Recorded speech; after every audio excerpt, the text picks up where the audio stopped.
नमस्कार, आप देख रहे हैं एफएम न्यूज। आपके साथ मैं हूं शिवानी मिश्रा। वक्त हो गया है दिल्ली एनसीआर की खास खबरों से आपको रूबरू कराने का। तो चलिए बुलेटिन की शुरुआत करते हैं।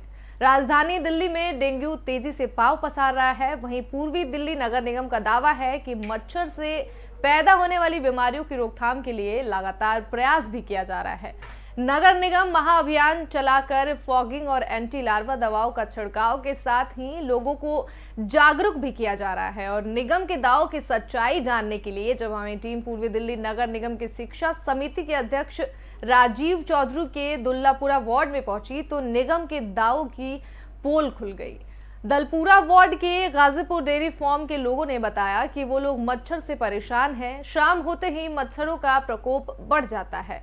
झोपड़ी में रहना मुश्किल हो गया है और नालियां ओवरफ्लो हो गई हैं और गलियों में जलभराव है और उससे भारी तादाद में मच्छर पैदा हो रहे हैं और लगातार लोग बीमार पड़ रहे हैं। कई लोगों को डेंगू भी हो चुका है, लेकिन निगम मच्छर की रोकथाम के लिए कोई प्रयास नहीं कर रहा है। वहीं बस्ती में ना तो फॉगिंग होती है और ना ही एंटी लार्वा दवाओं का छिड़काव किया जा रहा है। गली में गंदगी का अंबार लगा हुआ है। सफाई कर्मचारी भी सफाई करने नहीं आ रहे हैं और ना ही निगम पार्षद इसकी कोई सुध ले रही है। तो लगातार दिल्ली में डेंगू का कहर जारी है और वहां के नगर निगम की पोल खुल रही है दावों की। स्थानीय लोग काफी परेशान हैं क्योंकि गली में कूड़ा लगा हुआ है और साथ ही साथ मच्छर तादाद में भारी संख्या में पैदा हो रहे हैं। लगातार लोग बीमार पड़ रहे हैं। कई लोगों को डेंगू भी हो चुका है, लेकिन मच्छर की रोकथाम के लिए कोई प्रयास नगर निगम नहीं कर रहा है। बस्ती में ना तो फॉगिंग हो रही है और ना ही एंटी लार्वा दवाओं का छिड़काव किया जा रहा है। और स्थानीय लोगों का ये कहना है कि गली में गंदगी का अंबार लगा हुआ है। सफाई कर्मचारी भी सफाई करने नहीं आते हैं और ना ही निगम पार्षद इसकी सुध लेने के लिए आते हैं।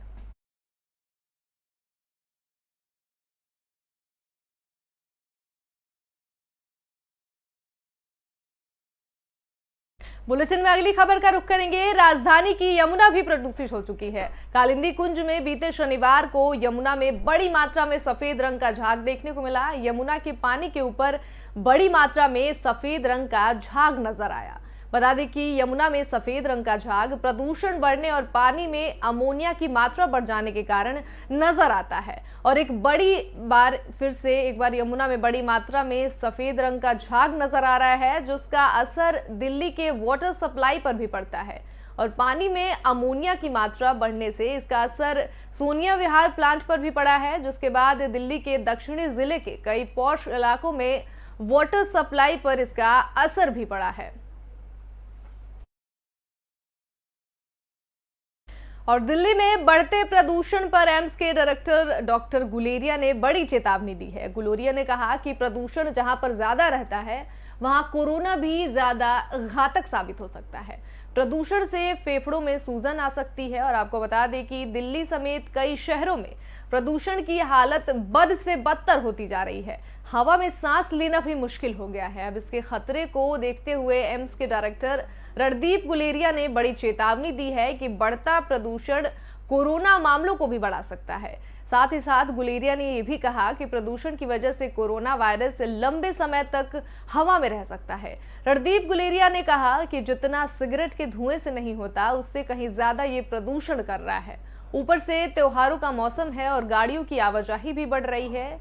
इसने भी दिल्ली की हवा को जहरीला बना दिया है। तो डॉक्टर गुलेरिया ने यह चेतावनी दी है कि प्रदूषण की वजह से कोरोना वायरस का खतरा और भी ज्यादा बढ़ सकता है। और लगातार दिल्ली में प्रदूषण की समस्या बढ़ रही है। इसको लेकर के एम्स के डायरेक्टर रणदीप गुलेरिया ने प्रदूषण पर लोगों को चेतावनी दी है कि प्रदूषण से बचकर रहना होगा, वरना कोरोना महामारी भारी पड़ सकती है।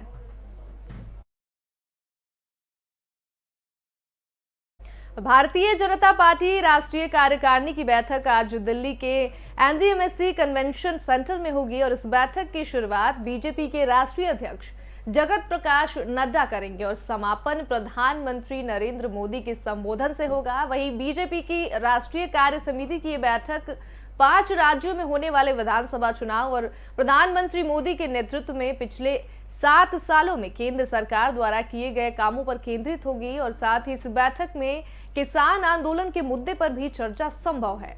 इस बैठक में कई अन्य मौजूदा मुद्दों पर भी चर्चा की उम्मीद है। कोरोना महामारी के मद्देनजर ये बैठक ऑनलाइन और ऑफलाइन दोनों ही माध्यमों से होगी। वहीं कुछ नेता इस बैठक में मौजूद रहेंगे, जबकि कुछ वर्चुअल तौर पर इस बैठक में हिस्सा लेंगे और करीब 124 सदस्य दिल्ली में बैठक स्थल पर मौजूद होंगे। वहीं राज्यों के मुख्यमंत्री, प्रदेशों के बीजेपी अध्यक्ष और केंद्रीय कार्यकारिणी के सदस्य वर्चुअल तरीके से हिस्सा लेंगे। बता दें कि बैठक स्थल पर प्रधानमंत्री नरेंद्र मोदी के अब तक के कार्यकाल की उपलब्धियों को लेकर जहां प्रदर्शनी लगाई जा रही है, वहीं कोविड मैनेजमेंट, रिकॉर्ड वैक्सीनेशन और ग्लोबल मंचों पर भारत का प्रतिनिधित्व करने के लिए उन्हें सम्मानित करने की भी योजना बनाई गई है। बताते चले कि इस बैठक में राजनाथ सिंह, अमित शाह, नितिन गडकरी, पीयूष गोयल, निर्मला सीतारमण और बीजेपी के सभी प्रमुख और वरिष्ठ नेता मौजूद रहेंगे। कोविड महामारी के बाद भारतीय जनता पार्टी राष्ट्रीय कार्यकारिणी की ये पहली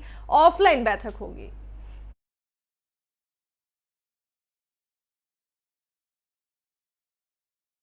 और दिल्ली में हवा की गुणवत्ता गंभीर श्रेणी में बनी हुई है। दिवाली के बाद बढ़े प्रदूषण से राष्ट्रीय राजधानी की हवा खतरनाक श्रेणी में बनी हुई है। रविवार को भी दिल्ली का वायु गुणवत्ता सूचकांक यानी कि AQI 436 के साथ गंभीर श्रेणी में दर्ज किया गया और दिल्ली में शनिवार को तेज हवाएं चलने से वायु गुणवत्ता में आंशिक सुधार हुआ, लेकिन फिर भी ये गंभीर श्रेणी में रही क्योंकि शहर में प्रदूषक तत्व यानी कि PM जो है 2.5 उत्पन्न करने में पराली जलाने का एक बड़ा कारण बताया जा रहा है। वहीं मौसम में उच्च ताप 31% रहा। वायु गुणवत्ता और मौसम पूर्वानुमान और अनुसंधान प्रणाली के मुताबिक रविवार सुबह दिल्ली में वायु गुणवत्ता सूचकांक यानी कि AQI 436 के साथ गंभीर बनी हुई है। वहीं राष्ट्रीय राजधानी में PM 10 से 412 और PM 2.5 से 286 है। और इसी बीच दिल्ली के पर्यावरण मंत्री गोपाल राय के मुताबिक दिल्ली सरकार ने राजधानी में 92 निर्माण स्थलों पर धूल के नियमों का उल्लंघन करने पर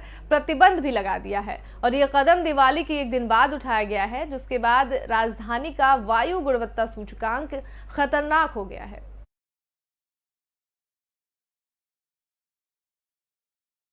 और देश में जानलेवा कोरोना वायरस का प्रकोप अभी भी बरकरार है। हालांकि नए मामलों में अब कुछ गिरावट देखने को मिल रही है और पिछले 24 घंटों में कोरोना के 10,853 नए मामले सामने आए हैं। वहीं 526 लोगों की मौत हो गई है, जिसके बाद अब तक मरने वालों की संख्या 4,60,791 हो गई है। वहीं केंद्रीय स्वास्थ्य और परिवार कल्याण मंत्रालय के मुताबिक देश में पिछले 24 घंटों में 12,432 लोग ठीक हुए हैं। देश में इस वक्त सक्रिय मामलों की कुल संख्या घटकर 1,44,845 पहुंच गई है और देश में अब तक 3,37,49,900 लोग ठीक भी हो चुके हैं। तो कोरोना का कहर अभी भी जारी है। लगातार आंकड़ों में उतार चढ़ाव देखने को मिल रहा है और 526 लोगों की 24 घंटे में मौत हो गई है।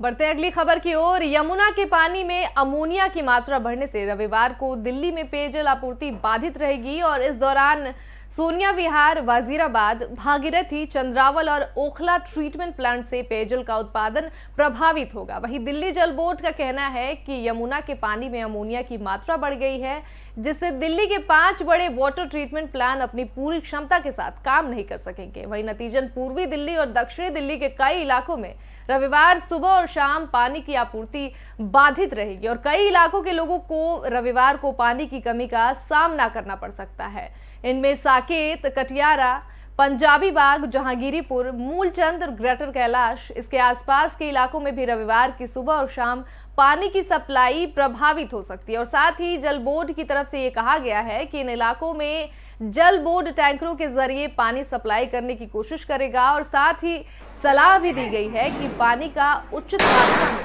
इस्तेमाल करें। चलिए बुलेटिन में अगली खबर का रुख करेंगे। सोशल मीडिया पर दीपावली पर एक महिला का वीडियो जमकर वायरल हो रहा है। बता दें कि इस वायरल वीडियो जो है ये दादरी का है। वहीं एक युवक भी हवाई फायरिंग करते हुए वीडियो में नजर आ रहा है, जो ग्रेटर नोएडा के दंदौर का बताया जा रहा है और कई लोगों ने नोएडा पुलिस ट्विटर हैंडल को टैग कर इस वीडियो को शेयर किया है और साथ ही साथ कार्रवाई की भी मांग करी है। पुलिस ने अधिकारियों से कहा कि वीडियो की जांच की जा रही है और जांच में जो भी तथ्य सामने आएंगे उसके आधार पर आवश्यक कार्रवाई की जाएगी। और 15 सेकंड के वीडियो में युवक अपने हथियार से एक के बाद एक लगातार 5 हवाई फायर करता हुआ दिख रहा है। बता दें कि ये वीडियो सोशल मीडिया पर तेजी के साथ वायरल भी हो रही है।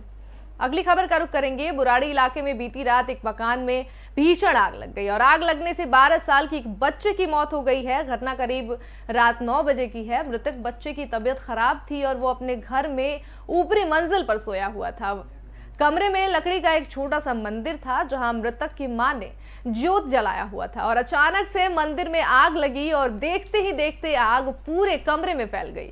दम घुटने से बच्चा बेहोश हो गया और आग से जलकर बच्चे की मौत हो गई। वहीं बच्चे के पिता ने आग बुझाने की कोशिश की, तब तक देर हो चुकी थी और घटना की सूचना दमकल और पुलिसकर्मी को दी गई। गलियां संकरी होने के कारण गाड़ियां घटनास्थल से करीब 400 मीटर दूर खड़ी रहीं और पड़ोस के लोगों ने आग पर कड़ी मशक्कत के बाद काबू पा लिया।